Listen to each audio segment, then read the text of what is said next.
I was part of negotiating purchasing of a mosque on 172nd Street in the Bronx. Right across from that building, there was a Christian church. And I said to the Imam there, day one, I said, we need to go across the street and introduce ourselves to them and see how we can work together. I know what it's like to be discounted or to be disregarded. And so I work every day to make sure that we're creating environments where people do feel included and do feel like they are empowered and that they have a contribution to make and that contribution is valued. When I go to the soup kitchen in White Plains and see the men there that I've seen years in a row, and they acknowledge the fact that I'm back again and that they enjoy the meal that we prepare, that blows me away. Lean on me when you're not strong, and I'll be your friend. I'll help you carry on, for it won't be long till I'm gonna need somebody. My name is Mohamed Shaffieq Chace. I'm an Imam for New Rochelle Mosque last 6 years. As my profession, I'm a medical director for Mercy Diagnostics Inc. for the past 20 years. I was born in South America in a little village about 5 miles from the capital of Georgetown. My grandparents came from India, brought by the British to work on the plantation as indentured laborers. Whatever Islam they came with, that's what they established. So my grandfather was probably first generation in South America who has established Islam. I grew up in a very poor family. I remember I used to walk to the mosque in mud. And when I get to the mosque, I would have to wash my feet. Most of my early Islamic education was in South America until I was 14 years old. I came into this country the 31st of August, 1983, with my mom, single parent, and 4 children. We grew up in the Bronx, went to Evander Childs High School. After 2 years, I was honored as the most creative student in New York City. I was given the Haney and Cagney Medal from the Metropolitan Museum of Art, which was only given to a few people.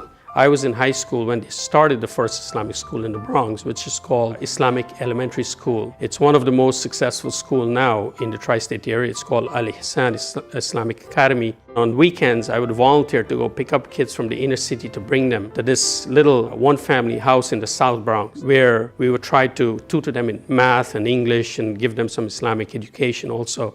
I did a business degree and became a broker for GKN Securities. But shortly after that, I realized that that's not a good profession for me, and I went into the medical field thereafter. Even though I went into the medical field, I always have this calling. This is what gives me gratification and a perspective in life. My name is Mecca Santana. I'm the Senior Vice President for Diversity, Inclusion, and Community Engagement for WMC Health Network. I was born and raised in upstate New York, Syracuse. I came down to this region to go to Hofstra Law School, and after that embarked on a career as a criminal prosecutor in Manhattan. I enjoyed that work tremendously and only left to become senior counsel for the New York State Commission of Investigation, where I was part of a group of both lawyers and law enforcement that dealt with assorted criminal matters throughout the state of New York. I left that to take a position as the executive director for the New York City Department of Education's Office of Equal Opportunity and Diversity Management. It was what I enjoyed more so than being an attorney, more so than practicing, was I enjoyed being an advocate.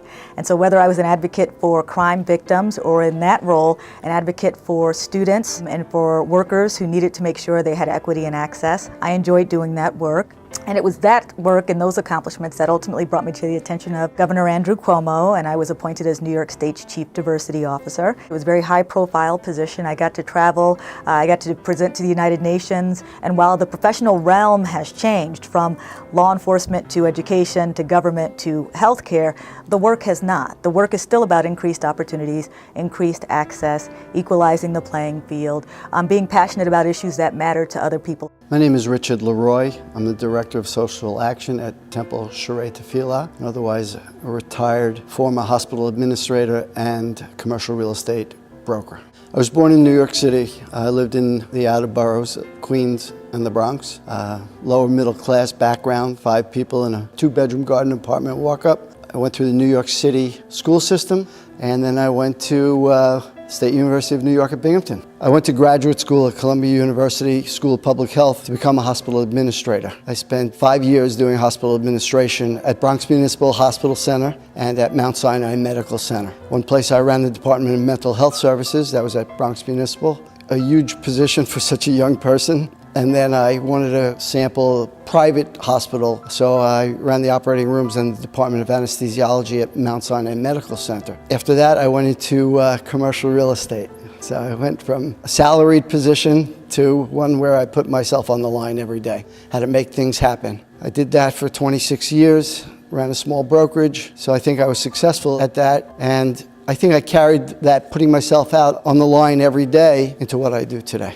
I've been the Imam here since 2012 when we purchased this mosque in New Rochelle, the Islamic Center of New Rochelle. Most of what we are proud of here is that we're involved in the community in terms of, like, we give out a lot of backpacks to the poor in the area every school year. We have a great relationship with the police department into supporting their program.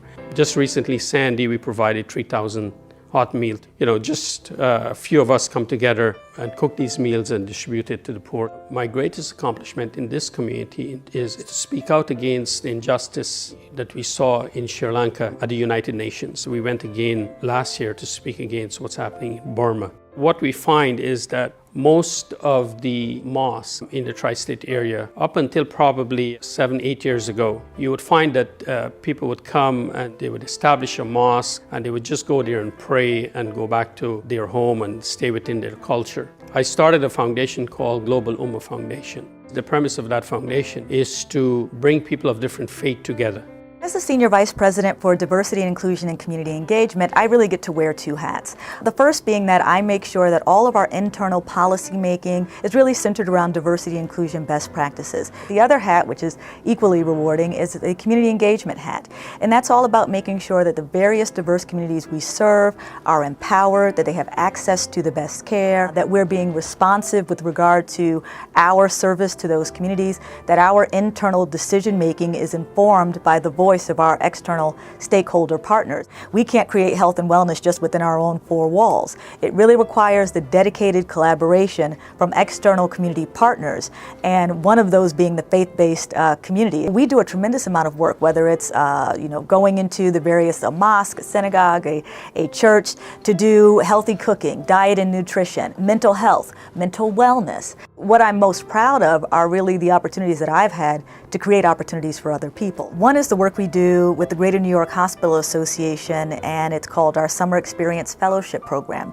This is a fellowship program that's designed to take graduate students and undergraduate students from underrepresented groups and really try to bring them into healthcare leadership and expose them to healthcare leadership. So often young people think that the idea of being in healthcare means I have to be a doctor or a nurse. And so exposing these young people, several of whom we have actually employed in our system, is a pipeline to get more diversity into healthcare administration. My family calls me the busiest retired person they know. I work at the temple almost every day. We have so many projects. We affect so many lives. We work with so many different organizations. Some of the activities we do starts with Thanksgiving. Last year we fed 2,800 people in Westchester County and the Bronx. We reach out to anybody and everybody who needs food, and we cook for a week 5 days in advance. We touch all sorts of groups when we feed people. We feed homeless people, we feed people in shelters, women's shelters, people of all race, religions. At Christmas, last year we made 1,400 Christmas meals for those in need. We can do this because it's not our holiday, so we're glad to help people who might not have for their holiday.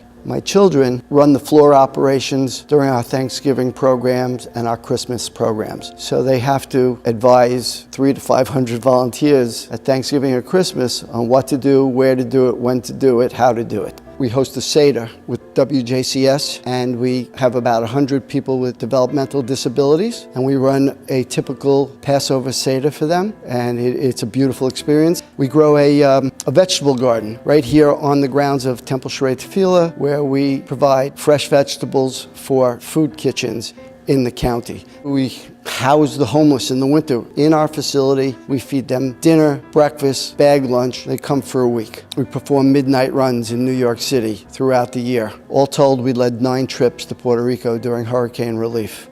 I'm extremely proud of that work.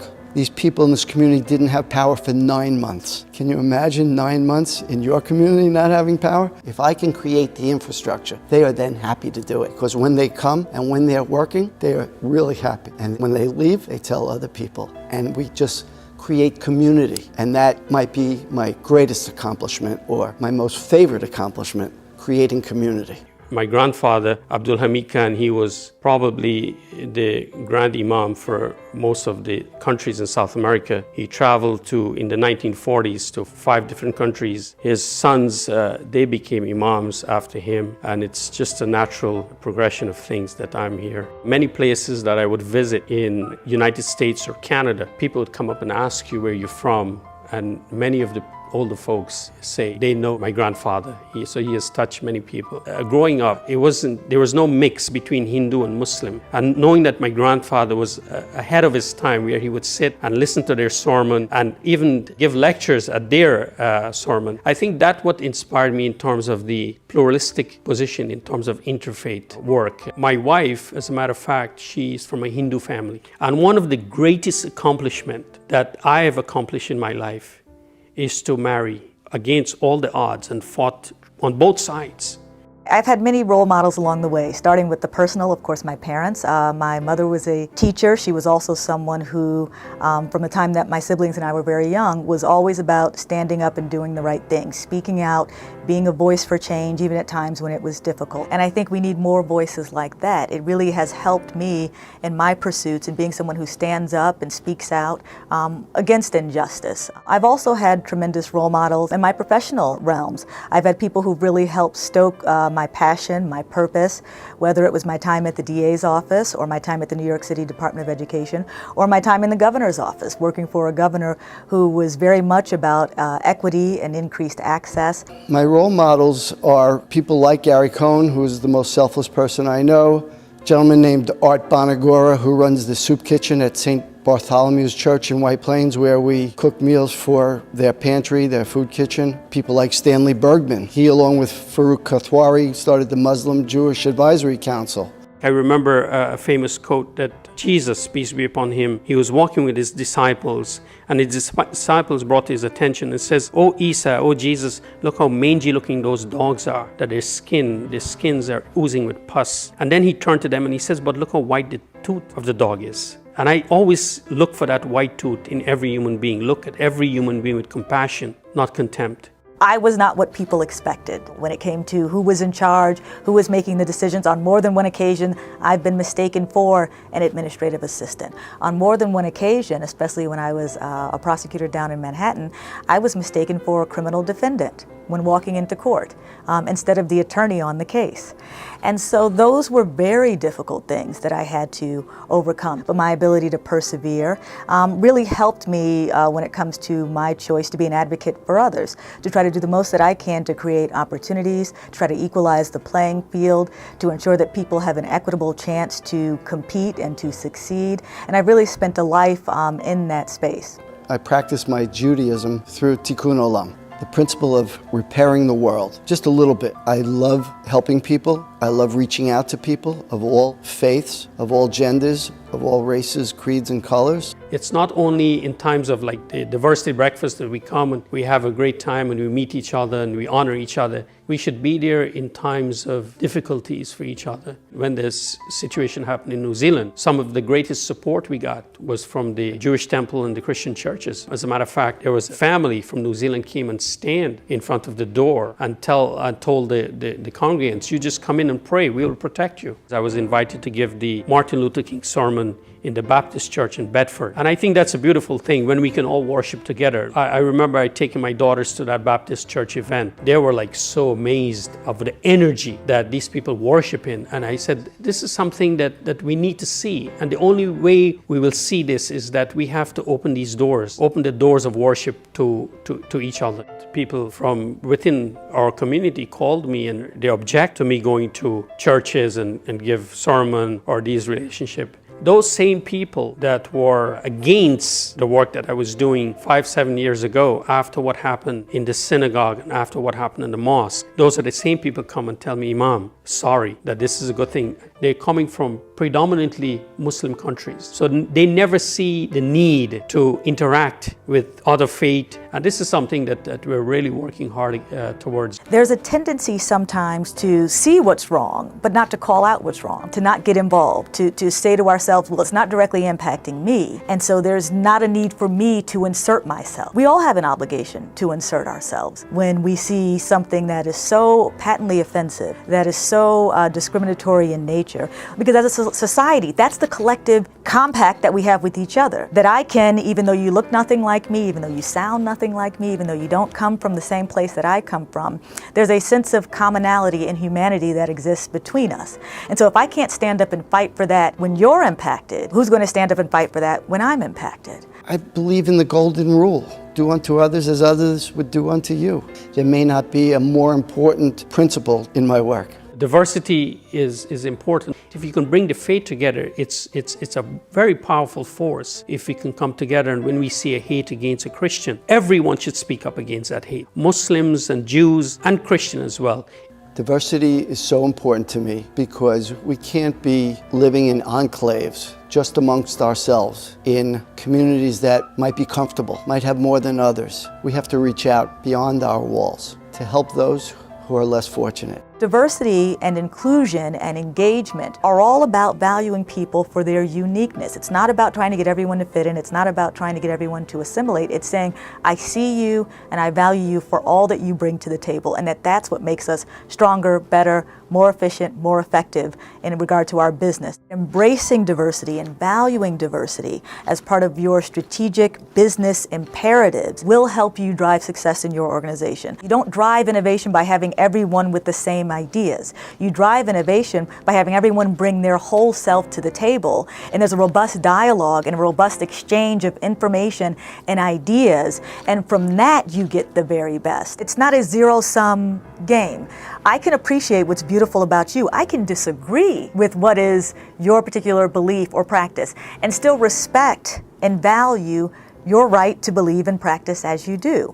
That's all about diversity. That's all about inclusion. You have no idea how many conversations I have with people who will say, oh, but Mecca, for me to embrace the LGBT community, well, I don't believe in what I said, well, it's not about you believing it. That's okay. You can come from a background that says you don't believe in gay marriage. Does that mean you can't offer high quality healthcare services to a member of the LGBT community? They're not mutually exclusive. You're not sacrificing anything. Understanding and being sensitive towards this community just means that you're more equipped to offer the best clinical services. I've traveled all over this country. I haven't seen this type of interfaith relationship, the richness of the relationship, breaking down these barriers in terms of creating a pluralistic society. And I think we really need to continue this work to be a model probably for the rest of the country, and who knows, for the global issues that's happening across the world. Westchester is one of those areas that is tremendously diverse from a socioeconomic standpoint, from a faith standpoint, from a national origin and race and ethnicity standpoint. Westchester really runs the gamut. It is like no other place that I have had the benefit of working in. And for me, that just creates ripe opportunity to leverage that diversity to do the work that I do every day. The situation that's happening globally in terms of what's happening outside of this country, we have no control over it. What we have control of is that Almighty God put me in New Rochelle and put Scott in AJC. And I think we're here for a purpose. Let's work on making a difference here. And by that work, I think, by the mercy, and if our intention is sincere, it will affect those situations. We pray that it affect those situations globally. At the end of my days, I want to be sitting on a beach somewhere, looking back at the contributions I've made for others. Not for my own family, not for my own children. I think it's an easy thing to be a hero to your own family. It's a difficult thing to go out and be a hero to someone else. And so I measure my life, I measure my success by how much benefit I brought to others. When I have a person come here during Thanksgiving to pick up food, who's standing around wanting to help, who's worked for the last 40 years, never sat down, never been served. And I tell them, it's your turn to sit down. It's your turn to be served. There's no greater feeling.